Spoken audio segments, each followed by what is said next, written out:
hay una resolución. No. Yo lo que creo que puede haber es la solución franquista para las crisis. Y es que cuando tenía que echar a alguien del Opus, echaba a otro de Falange. O sea, eso fue así. Con el caso Matesa. Dice, bueno, como han pillado unos del Opus robando, para que no se engañen, Fraga fuera. Dice, pero yo que quede claro quién manda aquí. Nunca lo entendió Fraga. No lo entendió. Nunca entendió por qué. ¿Sabes la teoría que tenía Pío Cabanillas? ¿Por qué Fraga nunca llegaría a presidente del gobierno? Decía, es la teoría del mono y el plano inclinado. Dice, tú pones a un mono que está ahí en su jaula y hay un plano inclinado. Y arriba tú le pones un plátano.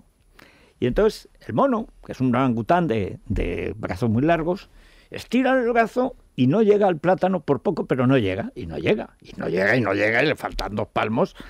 Y el mono se descoyunta, se desuella, se rompe ahí medio hueso, medio omóplato y tal, empeñado y tal. No se le ocurre que dándole un golpe al plano inclinado, el plátano le caería. Ya, el mono Manolo. Bueno, pues, era muy cruel Pío Cabanillas con Fraga, porque habiendo trabajado muchos años juntos, le tenía afecto, pero también hacía cosas crueles. Bueno, pero es que Fraga era una persona también sin afecto. De comer aparte. Fraga era de los hombres más fríos que yo he visto. O sea, con muchos valores, incluso intelectuales. Eso iba a decir yo. Era más, yo siempre dije, como él se sentía muy vinculado a Galicia y yo coincidí en el periodismo muchos años con él de presidente, yo siempre dije que era más Iribarne que Fraga.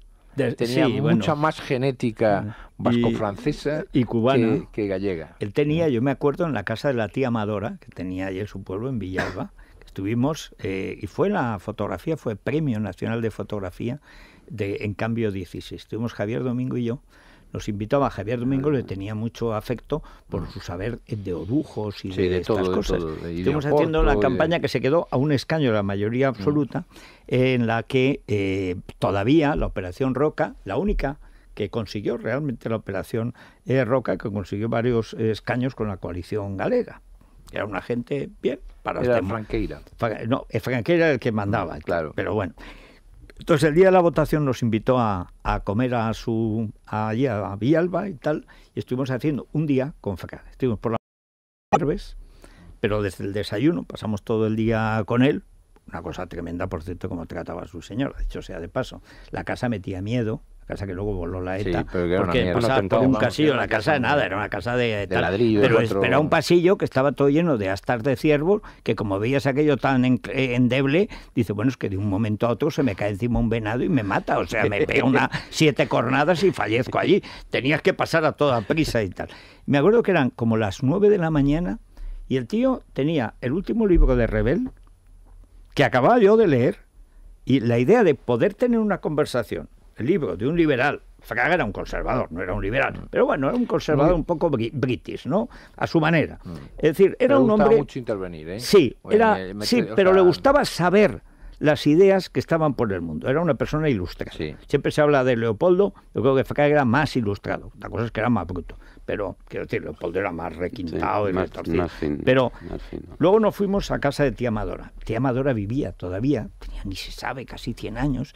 Y entonces, bueno, trataba a Fraga, pero vamos, como a un bebé, una cosa... ¡Arriba ahí! ¡Tan! Y entonces, sí, tía, sí, decía. Entonces se sentaba. Y estaban todas el piso estaba lleno de fotos de los parientes emigrados en Cuba. Eran todos de los Fraga y los Iribarne, en la Manigua, en Cuba, en un bohío, en una casa, en el centro gallego, pero había como 100 fotos. Bueno, Manuel Fraga padre, el padre de Fraga, había sido el encargado, el jefe de lo que se llamaba un ingenio azucarero. Sí, propiedad señor, de los Ibarra, de la familia señor. Ibarra. Y lo que pasa es que acabaron acabó haciendo un pequeño patrimonio con el que se vino muy trabajador, con el que se vino a Villalba, y yo creo que el único que nació en Cuba fue Fraga. Pues me hizo gracia porque además me acuerdo la entrada, estas cosas que claro, ahora ya no se dará, pero es típico de la clase media española de provincias, un pueblo pequeño, Villalba. Villalba ha producido grandes talentos, entre otros, que son Rouco y Fraga, que no está mal. Darío Villanueva. Bueno, pero ya hablo de talentos de nivelazo, o sea, bueno. Y entonces, en la puerta, encima de la puerta, había un Sagrado Corazón que tenía una lucecita roja como las del Belén. Entonces, cuando llamabas, se encendía la lucecita roja. Mira, era una cosa inenarrable. Lo mejor de todo es que entonces nos tenía tan seducidos tía Amadora, que al final no hicimos broma, primero porque era el Sagrado Corazón, y luego para que no se enfadara tía Amadora. Y luego bajamos a ver cómo jugó al dominó con el jefe, que no era Manolo, que era un señor de allí, de Villalba. El Café Roca. El Café Roca, y además el único sitio que no le dejaban ganar a Manolo. O sea, porque todos eran más viejos que él, y Manolo era el aprendiz, y era Fraga, o sea, pero ¿qué Fraga? Fraga ya mayor.